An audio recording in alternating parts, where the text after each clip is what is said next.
Барлықтарыңызға сәлем.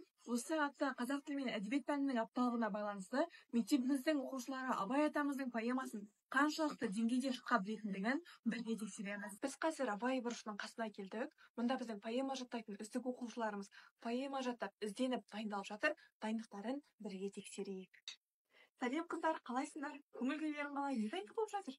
Бізде жақында қазақ тілі мен әдебиет апталығы келе жатыр. Соған мазмұт сайысы бойынша дайындығымызды жақсартып отырмыз. Өте керемет. Масғұт поэмасы қалай? Қиын болды ма? Алдыңғы жылы Ескендір поэмасы жаттап едіңдер, енді осы жылы Масғұт поэмасы екен. Қалай болды? Оңай ма? Масғұт поэмасы Ескендір поэмасынан қарағанда кішкене қиынырақ, өйткені Ескендір поэмасы 42 шумақ болса, ал Масғұт поэмасы 44 шумақ. Олай болса, бірінші болып біз Ескендір поэмасын өткенге соғып жатып бір еске түсіріп көрейік. Бірінші онда сендерден сұрайын. Жүре-жүре бір елсіз шөлге түсті. Алып жүрген суының бәрін ішті. Адам қиын бәрі бірдей шөлдеп, басына Құдай салды қиын істі. Жарайды, онда бұл әрі қарай сіздерге мына көрейік. Жолдықпен хан Ескендір ашуланды.